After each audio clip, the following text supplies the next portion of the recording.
اور کتنا تباہی چاہیے؟ بچہ کچھ بھی نہیں ہے غزہ کے اندر ہے. تو میرے خیال میں جو عالم برادری کی ہر کوئی بات کرتا، عالم برادری عالم برادری عالم برادری 200 ممالک ہے، وہ 200 ممالک ہے جو غزہ کے ان میں سے اکثریت فلسطین اور غزہ کے ساتھ ہمدردی کا اظہار کرتے، وہاں پر وہ ایک ٹینٹ، ایک خیمہ نہیں بچھا سک رہے، لوگوں کو سردی اور بارش سے نہیں بچا سکتے. تو ہم ان سے کیا اچھا کہ توقع کرے؟ عالمی برادری صرف ایک چیز میں ماہر ہے محترم عمر صاحب، وہ صرف ایک مذمت ہے. مذمت کرتے رہیں گے، مطالبہ کرتے رہیں گے، قراردادیں منظور کروائیں گے، لیکن عمل درآمد اس قراردادوں میں عمل درآمد نہیں ہوتی ہے. اور نہ مجھے ابھی جب سے یہ جنگ ہوئی ہے یہ 9 قرارداد منظور ہو چکے ہیں، 9 قراردادوں میں سے ایک بھی قرارداد منظور اس پہ عمل درآمد نہیں ہوئی ہے. صورتحال یہی ہے، قیامت الصغری ہے، کربلا ہے، کچھ بھی کہہ لے. یہ ہماری امت مسلمہ کی خاموشی کی مہربانی سے ہو رہی ہے اور کچھ بھی نہیں ہے. جی جلال فرح صاحب، اس میں تو بڑے بڑے دعوے کیے گئے تھے کہ یہاں پہ امن ہوگا، ریکنسٹرکٹ کیا جائے گا، پوری دنیا کے مسلمان وہاں پہ موجود تھے. آپ نے دیکھا کہ پاکستان، سعودی عرب، بڑے بڑے ممالک جو تھے، مین سپر پاورز جو ہے مسلمانوں کی وہاں پہ موجود تھیں. اور یہ بھی جو ہے انفارمیشن سامنے آئی کہ وہاں پہ جو پاکستان نے جو کچھ پوائنٹس دیے تھے کہ ان پوائنٹس کو جو ایڈ کیا جائے، ان کو ایڈ نہیں کیا گیا، جو کہ غزہ کے لیے فلسطین کے حق میں تھے. اس پہ آپ کا کیا موقف ہے؟ دیکھیں، سب سے پہلے بات تو یہ کہ ڈونلڈ ٹرمپ نے جب 8 ممالک کے سربراہان کو بلایا ہے اور میٹنگ کی ہے، جن میں شامل ہمارے میرے خیال پرائم منسٹر صاحب بھی، پاکستان بھی شامل تھے، ڈونلڈ ٹرمپ نے ان کو بلا کر ان کو دھوکہ دے دیا. دکھایا کچھ اور، کیا کچھ اور. سمبل دکھایا کچھ اور لیکن کیا کچھ اور. جو 20 نکات پر مشتمل منصوبہ ہے انہوں نے پیش کیا ہے اور ان تمام 8 ممالک کے سربراہان کو اعتماد ملی ہے، وہ نکات نہیں ہے اور نہ ہی ان کو کلیئر پکچر بتایا گیا. یہ کوئی نئی بات نہیں ہے. ڈونلڈ ٹرمپ تو ویسے ہی ماشاءاللہ بڑا چلاک انسان ہے اور کبھی بھی ایسا کوئی منصوبہ پیش نہیں کرے گا جس منصوبہ میں اسرائیل کو ذرا سا بھی کوئی نقصان ہو. ہمیشہ جو بھی ٹرمپ کی طرف سے چیزیں آ رہی ہے یا امریکہ کی جو بھی ایڈمنسٹریشن ہے، کوئی بھی، چاہے وہ پبلکن ہو یا ڈیموکریٹک ہے، ہمیشہ اسرائیل کے فیور میں، ہمارے حق میں کچھ بھی نہیں ہے. باقی پاکستان کی جو بات آپ نے ذکر کی، دیکھیں عمر صاحب، مجھے منافقت کرنا نہیں آتی ہے اور نہ میں پاکستان کی حکومت کے لیے خوش آمد کروں گا، لیکن اس میں کوئی شک شبہ نہیں ہے کہ ہمارے جو پاکستانی حکومت، پاکستان کے عوام، پاکستانی بھائی ہمارے، وہ اگر میں ان کو کسی اور کے ساتھ موازنہ کروں، یعنی ہمارے عربوں کے ساتھ موازنہ کروں گا، تو سب سے بہتر ہمارے لیے ہمارے پاکستانی بھائی. اب اگر کوئی یہ سمجھتا ہے کہ جلال الفرہ پاکستان کی خوشامد کر رہا، نہیں جی، نہ میں پاکستان کی حکومت سے تنخواہ لیتا ہوں اور نہ میں اللہ کی سوا کسی سے ڈرتا ہوں، لیکن حق سچ آپ دور نہیں جائیں. جناب محترم عاصم افتخار صاحب جو مستقل مندوب ہے وہاں پہ، ہر تقریر کے اندر فلسطین آزاد مختار ریاست کی باتیں کر رہا ہے. ہر جگہ پہ جہاں بھی پاکستان کا پریزنس ہوتا ہے، جہاں پاکستان کا مشارکت ہوتی ہے، شرکت ہوتی ہے، وہاں پر باقاعدہ غزہ کا موضوع ٹیبل پر رکھا جاتا ہے. حتیٰ کہ جب چند وقت پہلے جب فیلڈ مارشل آصف منیر صاحب جب گئے امریکہ، یہ بھی میں نے بریکنگ نیوز دی ہے کہ انہوں نے باقاعدہ ڈونلڈ ٹرمپ سے غزہ کے موضوع پہ کئی بار بات بھی انہوں نے کی ہے. اب یہ بھی دوسری بات میں کروں کہ لوگ کہیں گے، ہو سکتا ہے کہ لوگ یہ بھی کہیں جی جلال الفرہ پاک فوج کی خوشامد کر رہا. نہیں جی، میں کسی کا خوشامد نہیں کرتا ہوں کیونکہ ڈرتا ہوں صرف اللہ رب العزت سے، اور تنخواہ مجھے کوئی نہیں دیتا ہے. بالکل صحیح. جلال فرح صاحب، حماس پہ آپ کا کیا موقف ہے؟ اس کو غیر مسلح کرنا چاہتے ہیں، کیا حماس کو غیر مسلح ہونا چاہیے؟ کیا آپ کو لگتا ہے، ابھی آپ نے یہ بات کی کہ ٹرمپ نے جو ہے دھوکہ دیا پاکستان کو، ٹرمپ نے دھوکہ دیا اس ڈیل میں، تو کیا سمجھتے ہیں کہ اگر حماس غیر مسلح ہوتی ہے تو اس کے پوزیٹیو امپیکٹس ہوں گے؟ کیا اسے غیر مسلح ہونا چاہیے؟ کیا کہیں گے آپ؟ عمر صاحب، آپ نے ایسا سوال کیا ہے جس کا جواب میں 3 حصوں میں دوں گا. سب سے پہلے بات، نمبر 1، حماس مسلح. حماس کا پاس کون سا کوئی بڑا اختیار ہے؟ حماس کا پاس کون سے کوئی نیوکلیئر ہے؟ حماس کے پاس کوئی نیوکلیئر ہے؟ حماس کے پاس کوئی جنگی طیارے ہیں؟ کیا حماس کے پاس کوئی ٹینک ہیں؟ حماس کے پاس کیا کچھ بھی نہیں ہے. حماس کے پاس ایک دیسی قسم کے بندوقیں کلیشنز بچے اور کچھ بھی نہیں ہے. اب اتنا اسرائیل خوف زدہ ہے اور عالمی جو طاقتیں 63 ممالک آپ کہیں گی 63 ممالک کیا ہے؟ جی ہاں، اقوام متحدہ کا رپورٹ کے مطابق 63 ممالک اس جنوسائیڈ میں ملوث ہیں. یہ خبر تو میں نے خیر 1.5 سال پہلی دی تھی، لیکن ابھی مہینہ پہلے اقوام متحدہ کی رپورٹ میں کیا آیا کہ اسرائیل کے ساتھ اس جنوسائیڈ میں ملوث 63 ممالک ہے. وہ یہ سب لوگ اس احتیاط سے خوف زدہ کیوں ہے؟ نمبر 1.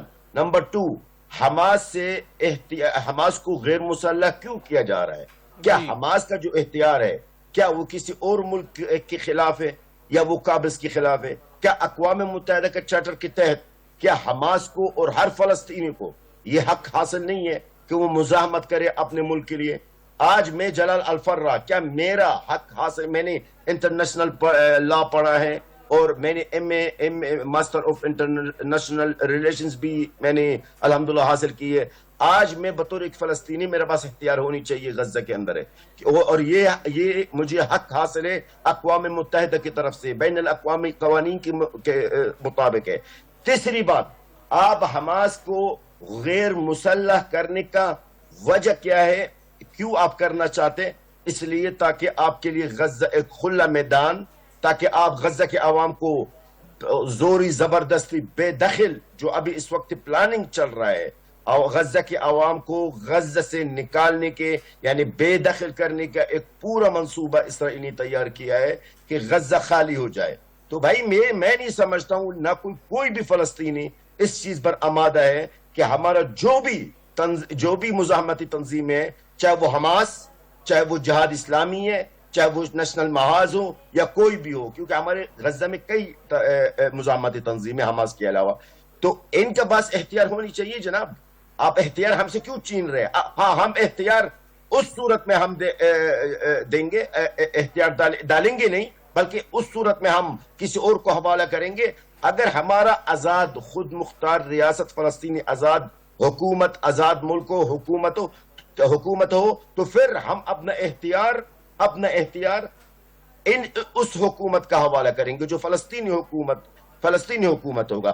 دیکھیں عمر صاحب، آخری بات، میں حماس کا نہیں ہوں، میں جلال الفرہ میں حماس کا نہیں ہوں اور نہ میرا حماس سے کوئی تعلق سوا دوستانہ اور کچھ، لیکن ایک حق اور سچ بات یہی ہے، آپ یہ مطالبہ آپ کی غلط ہے کہ آپ ایک مقبوضہ ملک ہے اور ان کے اندر مزاحمتی تنظیم ہے، آپ ان سے اختیار لے رہے. کیوں جناب؟ کیا پورا دنیا میں تاریخ کو دیکھیں جس ملک پر قبضہ ہوا ہے انہوں نے قابض کے خلاف انہوں نے مزاحمت کی ہے.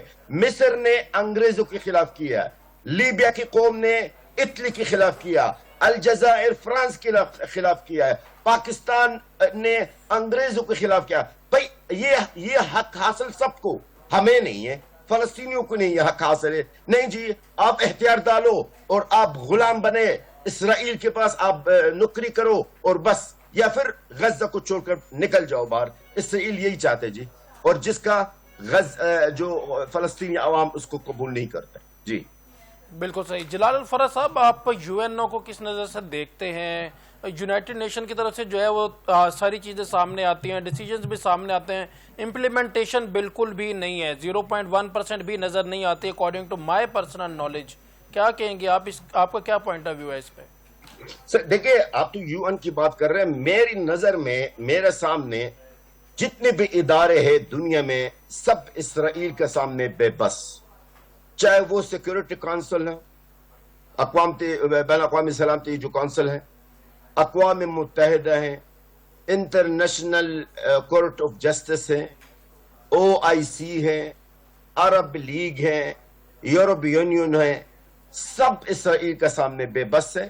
صرف قرارداد منظور ہوتے ہیں. خیر سیکورٹی کونسل میں تو وہاں پر امریکہ کا ویٹو کا جو تلوار ہے وہ تو ہمیشہ تیار ہے، لیکن سب بے بس ہے. قرارداد منظور ہو جاتے ہیں قرارداد پیش ہوتے ہیں لیکن اس پر عمل درآمد نہیں ہوتی ہے آج تک. ایک عمر بھائی مجھے یہ بتائیے, اور آپ کے ساتھ یہ بریگیڈیئر صاحب میں بیٹھے ہیں, آپ کے ناظرین سے بھی یہ سوال کر لو, ایک قرارداد آپ مجھے بتائیے یو این سے یا اقوام متحدہ سے یا او آئی سی سے یا کہیں سے بھی جس پر عمل درآمد اسرائیل نے نہیں کیا.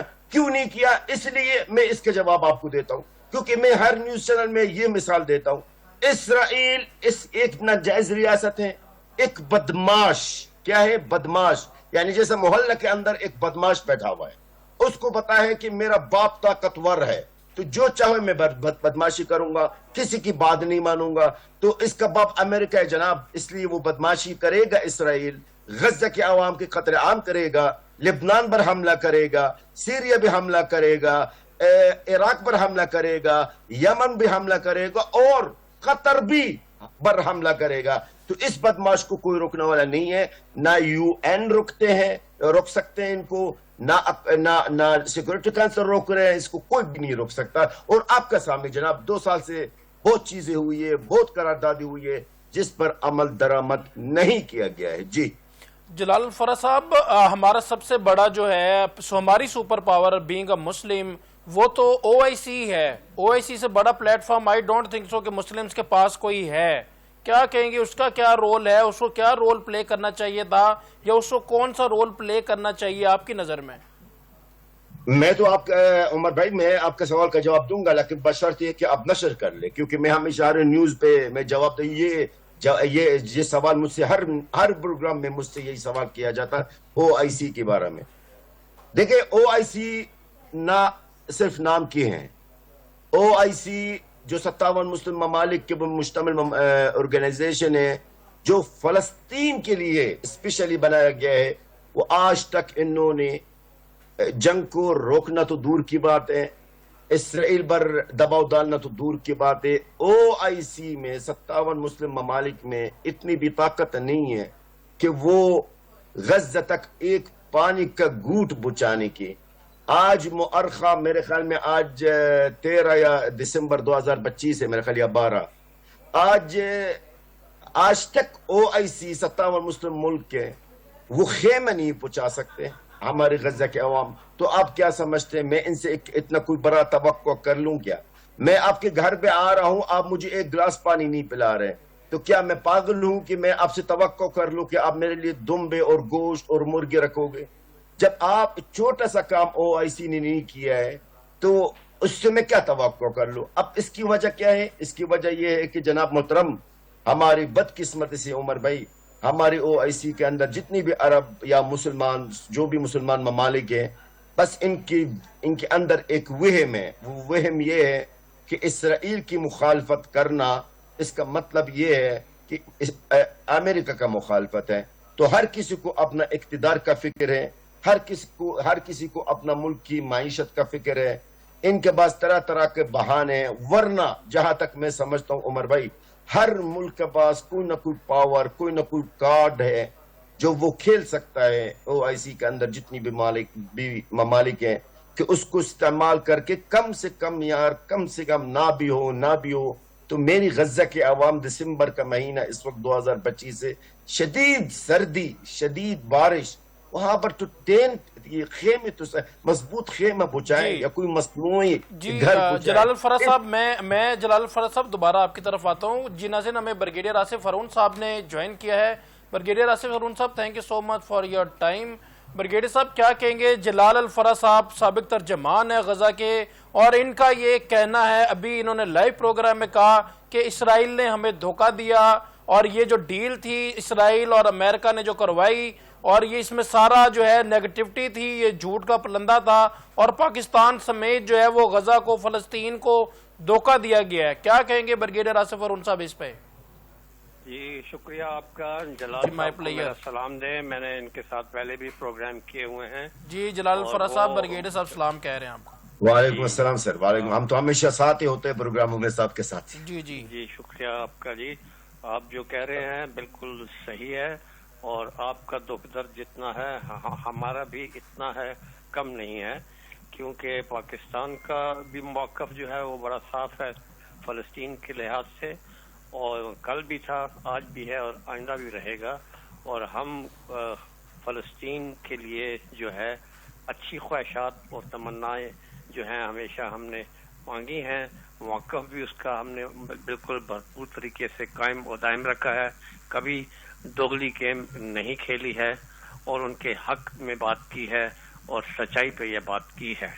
یہ جو 20 پوائنٹ کا جو یہ پلان تھا اس کے بھی اسی نیت سے ہم نے یہ کی تھی کہ اللہ کرے کہ وہاں پر جو انہوں نے ایک جہنم بنا دیا ہوا ہے غزہ کو، وہاں پر جو ہے ہر روز جو ہے شہادتوں کے انبار لگے ہوئے ہیں اور پورے غزہ کو جو ہے انہوں نے مکمل ایک قبرستان یہ بنا دیا ہے. بچے، عورتیں، بوڑھے سب جو ہیں ادھر کتنے شہید ہو گئے ہیں اور پوری دنیا خاموشی سے دیکھ رہی ہے، پورا عرب ورلڈ جو ہے خاموشی سے دیکھ رہا ہے.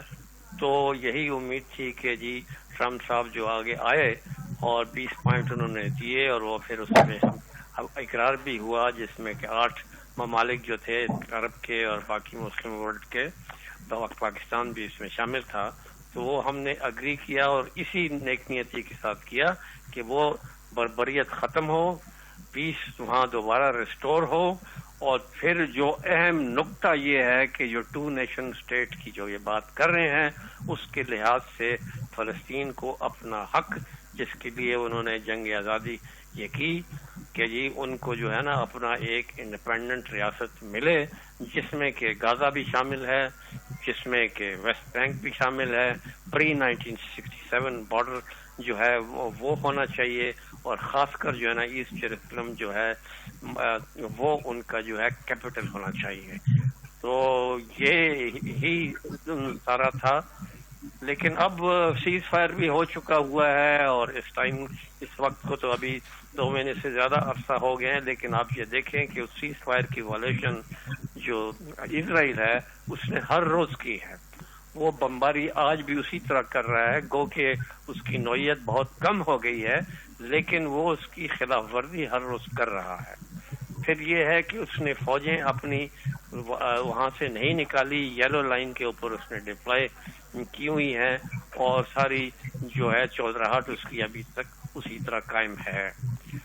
اب ایک فیز تو تقریباً ہو گیا اور جو دینے تھے دونوں طرف سے قیدی وغیرہ وہ بھی دے دیے، یہاں تک کہ ڈیڈ باڈیز جو ہیں وہ بھی دے دی. اب ایک کوئی شاید ڈیڈ باڈی کوئی رہ گئی ہے اور فیز 2 میں اصل کام ہونے ہیں جس میں کہ ان کی ٹرپس جو ہے اسرائیل مگر ابھی بریگیڈیئر صاحب very sorry to interrupt you, مگر ابھی اٹیکس نہیں رکے ہیں. ابھی آپ کے سامنے ہے کہ ابھی بھی اٹیکس کیے جا رہے ہیں، شہادتیں کی جا رہی ہیں. تو جلال فرد صاحب سے بھی میں نے یہی کوشچن کیا کہ حماس کے بارے میں آپ کی کیا رائے ہے. انہوں نے کہا حماس کو غیر مسلح نہیں ہونا چاہیے، ان کا ایک ہی تو واحد ڈیفنس ہے غزہ کا، فلسطین کا. جو لوگ جو ہے وہ خود بخود وہاں پہ ڈیفنس کر رہے ہیں تو ان کو غیر مسلح نہیں ہونا چاہیے. آپ کا اس پہ کیا موقف ہے بریگیڈیئر آصف ہارون صاحب؟ جی میرا بھی موقف بڑا یہ کلیئر ہے کیونکہ آخر جو اتنی لمبی یہ جنگ جو ہوئی 2023 اکتوبر سے آج تک اور جو وجوہات تھی جس کی وجہ سے جنگ شروع کی، حماس نے ہی کی نا، تو انہوں نے ہی کی اور وہ پھر وہاں مار کے مارے اور ان کے قیدی بھی پکڑے اور ان کو مارا بھی وہاں پر اور پھر آج تک وہ اس جو ہے ریزسٹنس جو ہے کر رہے ہیں. تو اس کی ایک وجہ تھی، ورنہ تو آپ ابراہم اکارڈز کو آپ یہ دیکھ لیں تو وہ تو ایک قسم کا یہ قصہ ہی انہوں نے مکا دیا تھا اور 1 اسٹیٹ سولوشن کی طرف یہ جا رہے تھے.